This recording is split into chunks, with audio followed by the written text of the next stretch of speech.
नमस्कार दोस्तों, स्वागत है आपका मेरे यूट्यूब चैनल सेल्फ मेडिकोस में। तो आज हम एक होम्योपैथिक में ऐसे मेडिसिन का बात करेंगे जो कि ये एक इमरजेंसी मेडिसिन की तरह काम करता है। तो इस मेडिसिन का नाम है दोस्तों एकोनाइटम नेपेलियस। एकोनाइटम नेपेलियस।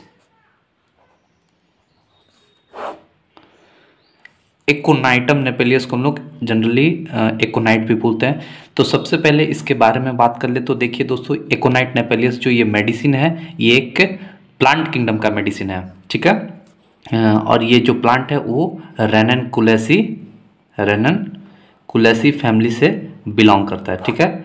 रेनन कुलेसी फैमिली से बिलोंग करता है और इसका कॉमन नेम है दोस्तों मॉन्क सूड है, ठीक है दोस्तों। और इसको प्रूफ किए थे मास्टर हैनीमैन ने। कौन प्रूफ किया था इसको? मास्टर हैनीमैन प्रूफ किए थे, ठीक है। तो ये बात हो गया कॉमन बात जो कि एकोनाइट के बारे में है।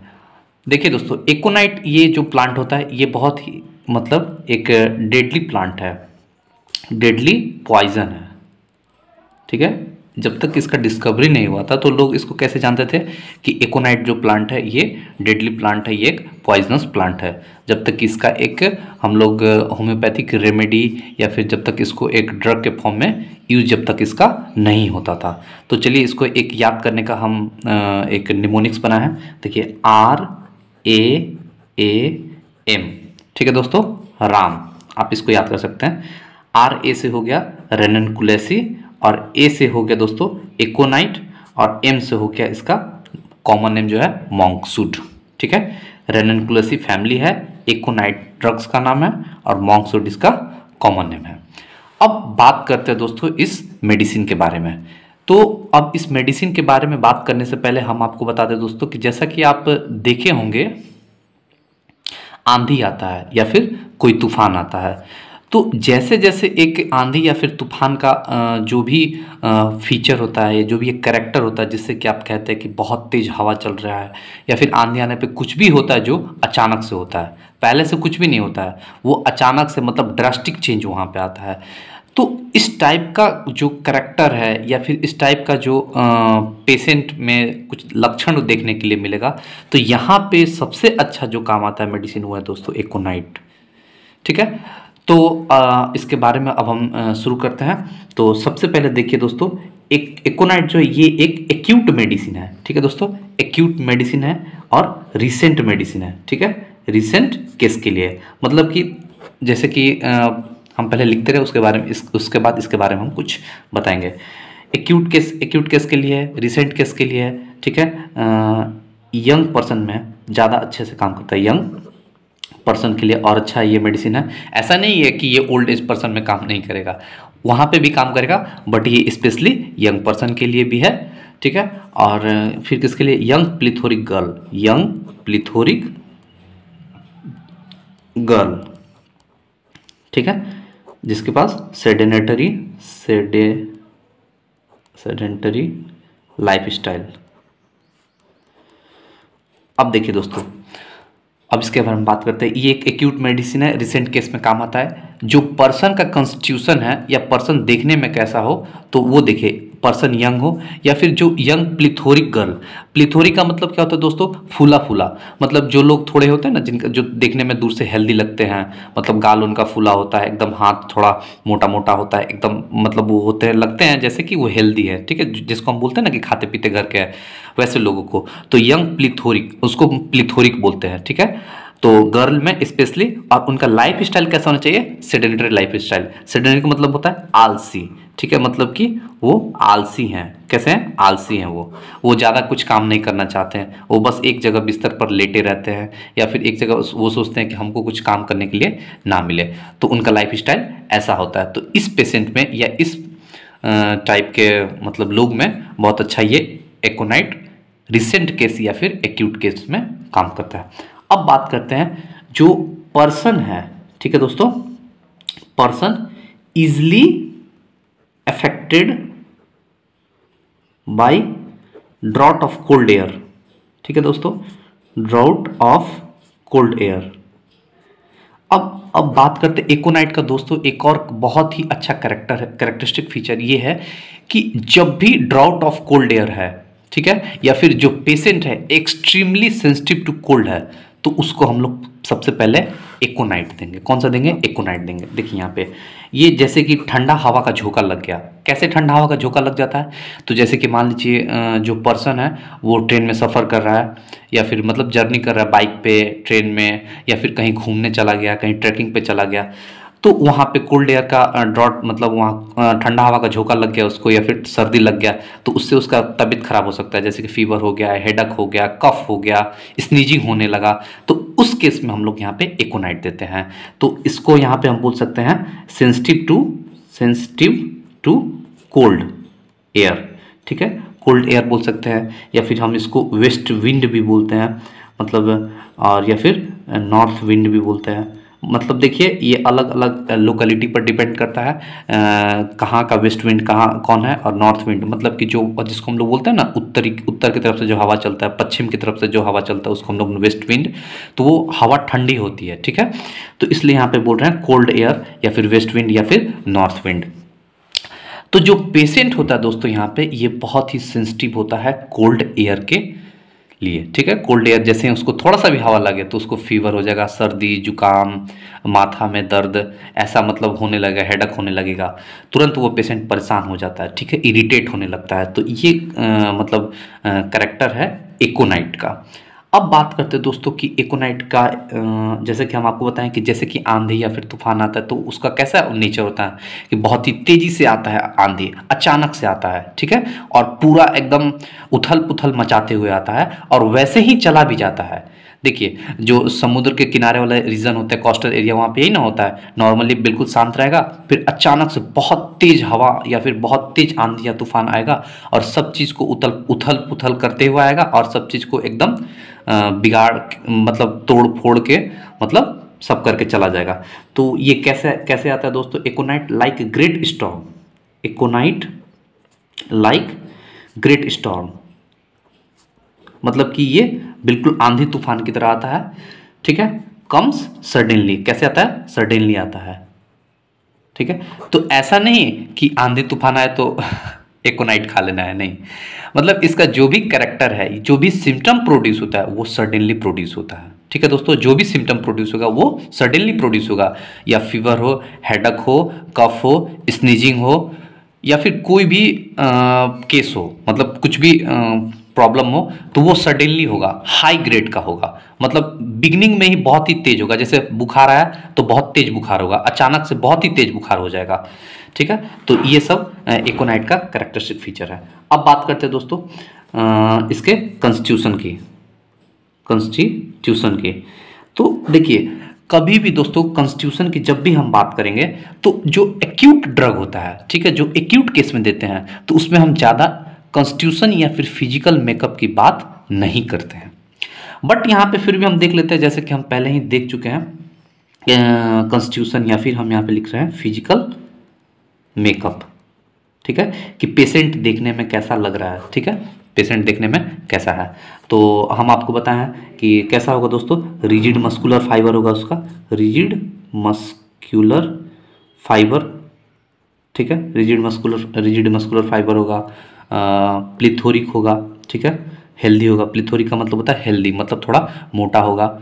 गाल उसका मतलब पफी गाल होगा, जो उसका चिक होगा पफी होगा, हाथ भी थोड़ा पफी पफी होगा। रिजिड मस्कुलर फाइबर होगा, प्लिथोरिक होगा, सेडेंटरी लाइफ स्टाइल होगा, सेडेंटरी लाइफ होगा, मतलब वो बहुत ही आलसी किस्म का आदमी होगा, जो भी होगा मतलब पेशेंट को बहुत ही आलसी होगा, वो नहीं चाहता कि कुछ काम धंधा करे, ठीक है, बहुत ही आलसी की तरह एक जगह लेटा रहेगा, ठीक है। तो ये सब दोस्तों, ये फिर इसका डार्क हेयर होगा, फिर आई भी होगा, वो भी डार्क होगा। तो ये सब इसका कॉन्स्टिट्यूशन हो गया, फिजिकल मेकअप हो गया, मतलब कि आप उस पेशेंट को दूर से देख के बोल सकते हैं कि ये एकोनाइट का पेशेंट है। बट हम आपको बताएं कि कोई भी एक्यूट ड्रग में ज़्यादा हम फिजिकल मेकअप या कॉन्स्टिट्यूशन की बात नहीं करते, मेनली हम बात करते हैं दोस्तों यहाँ पे माइंड सिम्टम की। कैसी बात करते हैं? माइंड सिम्टम की। तो माइंड सिम्टम की हम बात करेंगे यहाँ पे, ठीक है, कि पेशेंट का जो माइंड है, जो मेंटली पेशेंट क्या कहना चाहता है। ठीक है, आप पेशेंट को कैसे समझेंगे कि ये एकोनाइट का पेशेंट है, तो उसको हम देखेंगे माइंड सिम्टम में। तो चलिए माइंड सिम्टम पढ़ते हैं।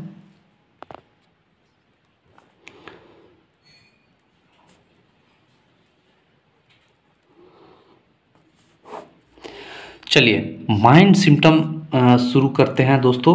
तो इसमें सबसे पहला है दोस्तों कि ग्रेट फियर, ग्रेट फियर। अब जो पेशेंट होता है दोस्तों एकोनाइट का, वो बहुत ही डरा होता है। किस चीज़ से डरा होता है पेशेंट?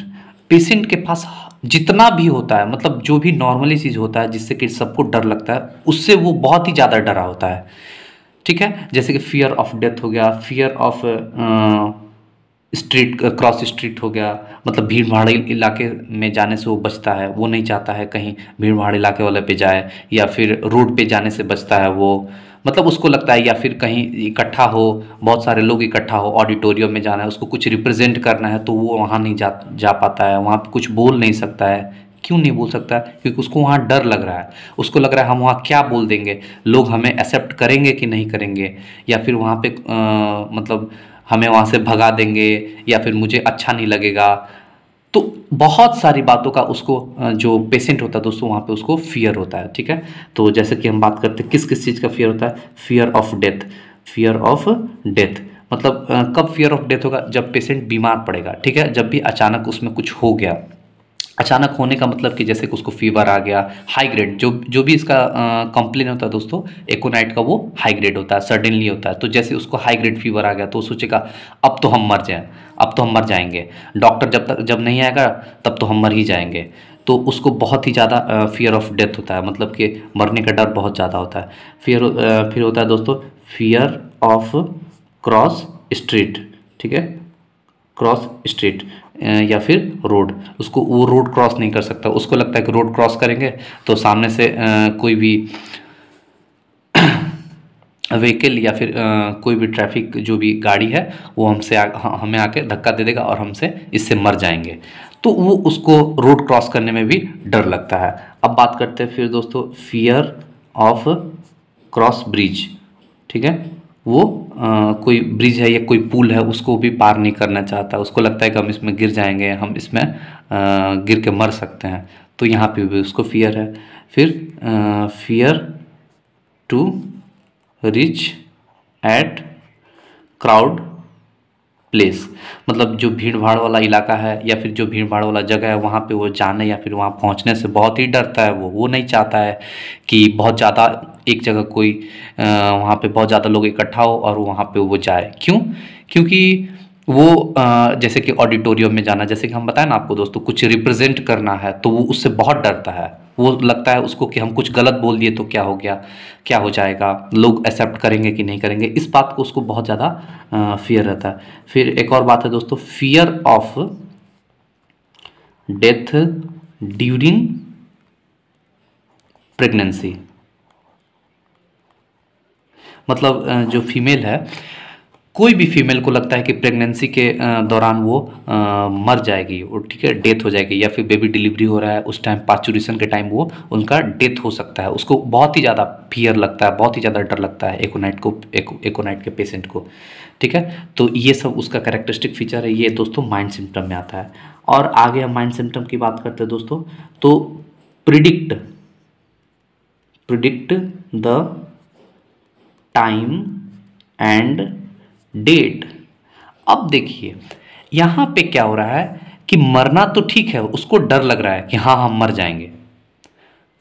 ठीक है, बहुत एबनॉर्मल सी बात नहीं है, बहुत लोगों को डर लगता है। बट ये देखिए predict the time, predict the date and time, मतलब वो अपने मरने का, जब वो बीमार पड़ा है पेशेंट, एकोनाइट का पेशेंट जब बीमार है तो वो मरने का डेट, इवेंट टाइम, कि हम 3 बजे मर जाएंगे, हम 5 बजे शाम तक मर जाएंगे, अब हम नहीं बचेंगे, वो टाइम भी प्रिडिक्ट करने लगता है दोस्तों। तो ये एकोनाइट का बहुत ही मोस्ट पिकुलियर सिम्टम है। ठीक है, ये जो टाइम वाली बात आ गई, तो यहाँ पे जो है वो कहता है कि मुझे एकोनाइट दो, मुझे एकोनाइट दो। ठीक है, ये एकोनाइट का कैरेक्टरिस्टिक फीचर है कि predict the date event time, मतलब वो अपने मरने का टाइम भी बताने लगता है कि हम अब नहीं बचेंगे, अब तो हम मर जाएंगे। ठीक है, ये एकोनाइट का पेशेंट है। ठीक है, एक और बात है माइंड सिम्टम में दोस्तों कि एकोनाइट का पेशेंट जब बीमार होता है तो क्या करता है कि कॉल फ्रेंड्स, ठीक है, अपने फ्रेंड्स फिर अपने रिलेटिव को बुलाता है और अपने चारों ओर बैठाएगा, फिर बोलेगा जाओ जाओ, मुझे नहीं, मतलब मैं ठीक नहीं होऊंगा, मैं मर जाऊंगा, तुम लोग जाओ, तुम लोग कुछ मेरा केयर नहीं कर सकते हो, तुम लोग क्या करोगे, तुम जाओ। तो call friends relative around him, ठीक है, आएगा मतलब बुलाएगा उनको, ठीक है, और तो जो भी आएंगे तो वहाँ नज़दीक आके बैठेंगे and take to leave of them, और उनसे कहता है ठीक है आगे अब चले जाओ, तुम लोग तो कुछ कर नहीं सकते हो मेरे लिए, तो तुम लोग चले जाओ। तो ये इसका माइंड होता है दोस्तों। जो एकोनाइट का पेशेंट है वो अपने फ्रेंड रिलेटिव को बुलाता है और फिर बोलता है तुम लोग मेरे लिए तो कुछ कर नहीं सकते हो, मरना तो मुझे ही है, तो तुम लोग चले जाओ। तो ये है एकोनाइट। उसके बाद दोस्तों ये इसका जो पेशेंट होता है बिल्कुल रेस्टलेस होता है, मतलब रेस्टलेस होता है, बेचैन होता है। ठीक है, एंजाइटी होता है। ठीक है, एंजाइटी होता है दोस्तों, मतलब बेचैन होता है एकदम, जो भी उसको पेन होगा या फिर पीड़ा होगा उससे बहुत परेशान होता है एकदम। ऐसा लगता है कि एकदम बेचैन है, उसमें फुल ऑफ एनर्जी होता है, मतलब ठीक है, वो फुल ऑफ एनर्जी, ठीक है, फुल ऑफ एनर्जी, मतलब एकदम बेचैन जो होता है ना कि इधर से उधर एक जगह रेस्ट नहीं कर सकता है, रेस्टलेस होता है ना पेशेंट इसका दोस्तों, वो एक जगह आराम नहीं कर सकता है, वो एक कोने से दूसरे कोने, मतलब एक घर में मतलब इधर से उधर चक्कर काटते रहेगा, वो लगता है कि अब बचेंगे नहीं, अब मर जाएंगे, एकदम पूरा परेशान है, एंजाइटी है, पूरा चिंता में डूबा हुआ है कि अब हम क्या करें। तो उस टाइप का ये पेशेंट होता है, फुल ऑफ एनर्जी, इसमें बहुत एनर्जी होता है। और ये देखने में बाहर से भी हम आपको बताएं कि कैसा होता है, प्लीथोरिक होता है, वेरी स्ट्रॉन्ग। ठीक है, तो ये बहुत ही ज़्यादा मूवमेंट करता है, रेस्टलेस होता है इस, ठीक है। अब बात करते हैं इसके दोस्तों पेन का। ठीक है, तो इसका पेन कैसा होता है, ठीक है, एकोनाइट का पेन कैसा होता है। तो दे ड्राइव हिम क्रेजी, जब उसको एकोनाइट का जब पेन होगा तो इतना ज़्यादा पेन होता है, हम आपको पहले ही बताया दोस्तों कि ये मतलब स्टॉर्म की तरह, आंधी की तरह, जो भी इसमें कंप्लेन प्रोड्यूस होगा, जो भी एकोनाइट के पेशेंट में कुछ भी कंप्लेन होगा तो वो बिल्कुल आंधी की तरह, तेज आंधी की तरह आएगा और उसी तरह चला जाता है। तो पेन इतना उसमें तेज होता है, दे ड्राइव हिम क्रेजी, उसको पागल कर देगा, वो लगेगा कि अब नहीं बचेगा वो, मतलब इतना ज़्यादा दर्द हो रहा है, इतना ज़्यादा पेन हो रहा है कि वो एकदम पागल हो जाएगा। ठीक है, इनटॉलरेबल होगा, इनटॉलरेबल होगा मतलब टॉलरेट नहीं कर सकता है। और नाइट में दोस्तों और ज़्यादा बढ़ जाता है, नाइट में ये पेन जो है, पेन नाइट में बढ़ जाता है, एग्रेवेट करता है। ठीक है, रात को और ज़्यादा बढ़ जाता है। उसके बाद दोस्तों इसके थर्स्ट की बात कर लेते हैं, इसको प्यास कैसा लगता है। ठीक है, जो थर्स्ट होता है दोस्तों, ये wants to drink large quantity of cold water, ये बहुत ज़्यादा अमाउंट में कोल्ड वाटर पीना चाहता है, मतलब ठंडा पानी पीना चाहता है। जैसा होता है ना कि दोस्त, जैसा कि आप लोग देखे होंगे कि मतलब पेशेंट बहुत ही परेशान है, एकदम बेचैन है, ठीक है, रेस्टलेस है, एकदम पसीना पसीना हुआ है, तो एकदम लगता है कि उसको अब मुझे कोई ठंडा पानी दो, बहुत ही ज़्यादा 2-3 ग्लास बैठ के पानी पियेंगे तो उसको बहुत प्यास लगता है। एकोनाइट का जो पेशेंट होता है वो थर्स्टी होता है। ठीक है दोस्तों, अब बात करते हैं इसके हेडेक की दोस्तों। इसका हेडेक कैसा होता है, इसका हेडेक कैसा होता है। ठीक है, तो देखिए जो भी कंप्लेन है दोस्तों, ये तो सिंपल सी बात हम स्टार्टिंग में ही बताएं कि after the exposure of the drought of cold air, क्या होता है, after exposure of drought of cold air, मतलब कि ठंडी हवा का झोंका लगने के बाद इसका हेडेक शुरू होता है। ठीक है, मतलब इसमें मैक्सिमम कंप्लेन ये है कि फीवर, हेडेक, स्नीजिंग, चिली, मतलब बॉडी का एकदम जो भी परेशान है, कंप्लेन है, परेशानी है, वो सारा का सारा मतलब मैक्सिमम में वो कोल्ड एयर से बढ़ जाता है। ठीक है, तो इसका हेडेक जो है वो जैसे उसको ठंडा हवा लगेगा, या फिर कहीं वो ट्रैकिंग कर रहा है, या कहीं वो माउंटेन पे गया, या फिर कहीं जर्नी कर रहा है, ट्रेन में बैठा है, बस में बैठा है, तो ठंडा हवा लगेगा खिड़की से, तो उससे उसका कंप्लेन बढ़ जाता है, उससे उसका हेडेक बढ़ जाता है। और उसका हेडेक और कैसा होता है दोस्तों, फुलनेस। ठीक है, फुलनेस या फिर हैवीनेस ऑफ फोरहेड, ऐसा लगेगा कि जो उसका फोरहेड है वो एकदम हैवी हो रहा है, मतलब पूरा भारी भारी जैसा लगेगा एकदम कि मेरा सिर एकदम आगे से एकदम भारी भारी जैसा हो रहा है। ठीक है दोस्तों, अब और आगे बढ़ते हैं और इसमें देखते हैं इसके कफ के बारे में देखते हैं दोस्तों। ठीक है, कफ, इसका कफ कैसा होगा? तो फिर से वही बात दोस्तों कि जो भी इसका कंप्लेन है वो after exposure of cold air, after exposure of cold air. ठीक है, कोल्ड एयर के एक्सपोजर से इसका जो कंप्लेन बढ़ जाता है तो ये कफ भी कोल्ड एयर से बढ़ जाएगा। अब एक और बात करते हैं दोस्तों कि जो इसका कफ है कैसे स्टार्ट होगा? सडनली स्टार्ट होता है। ठीक है, सडनली सडनली होगा। फिर कैसा होगा? रिंगिंग जैसा होगा। ठीक है, रिंगिंग, विस्लिंग। ठीक है, विस्लिंग मतलब सीटी की तरह आवाज़ करता है इसका जो कफ है। और उसके बाद हम बात करते हैं दोस्तों फीवर की। ठीक है, अब फीवर को थोड़ा ध्यान से देखिएगा दोस्तों, ये भी नॉर्मल सी बात है, after exposure of cold air या फिर वेस्ट विंड या फिर नॉर्थ विंड। ठीक है, तो ये फीवर भी इसमें आता है। और फीवर कैसा हो दोस्तों? हाई ग्रेड का फीवर होगा, हाई ग्रेड का फीवर होगा। ठीक है, मतलब हाई टेम्परेचर होगा, हाई टेम्परेचर। ठीक है, और कैसा होगा? सडनली होगा। ठीक है, और बिगिनिंग में ही इसका टेम्परेचर बहुत ज़्यादा हो जाता है, at beginning, beginning high temperature. मतलब कि देखिए किसी को बुखार लगता है तो पहले क्या होता है, नॉर्मली बॉडी का टेम्परेचर 98.6 होता है। ठीक है, उससे 99 हुआ, फिर 100 हुआ, फिर 101 हुआ। और इसका जो पेशेंट होता है एकोनाइट का, वो 98 से सीधे बढ़ के 101 पे आ जाता है। ये ऐसा नहीं होता है, मतलब जो भी हम बोल रहे हैं इसमें अचानक से होता है। ठीक है, तो स्टार्टिंग में ही इसका जो फीवर है ना वो बहुत ही तेज होता है। ठीक है, हाई ग्रेड का फीवर होता है। बिगिनिंग में ही इसका टेम्परेचर बढ़ जाता है, सडनली होता है। अब एक और बात करते हैं दोस्तों, जो ये फीवर का तो बहुत ही अच्छा मेडिसिन है, पर कब? जब वो पेशेंट जो है सेंसिटिव टू कोल्ड है या फिर उसको ठंडा हवा का झोंका लगने से फीवर हुआ है, तब हम उस पेशेंट को हम लोग एकोनाइट देंगे। उसके बाद क्या होता है दोस्तों कि जो एकोनाइट है कभी भी फीवर के लिए हम दूसरे फीवर के लिए या फिर नॉर्मल फीवर के लिए not given for normal control fever, मतलब नॉर्मली फीवर को कंट्रोल करने के लिए यहाँ पे हम कभी भी एकोनाइट नहीं देते हैं। या फिर not alternate with other drugs for control of fever. मतलब फीवर कंट्रोल करने के लिए पहली बात, नॉर्मल फीवर कंट्रोल करने के लिए हम कभी भी एकोनाइट नहीं देंगे। दूसरी बात, कभी भी दूसरे मेडिसिन के साथ एकोनाइट को अल्टरनेट नहीं करेंगे। ठीक है, not alternate with other drugs for the control of fever. बुखार को रोकने के लिए, नॉर्मल बुखार को रोकने के लिए कभी भी हम लोग यहाँ पे एकोनाइट नहीं देंगे। नॉर्मल बुखार को, हम नॉर्मल बुखार की बात कर रहे हैं।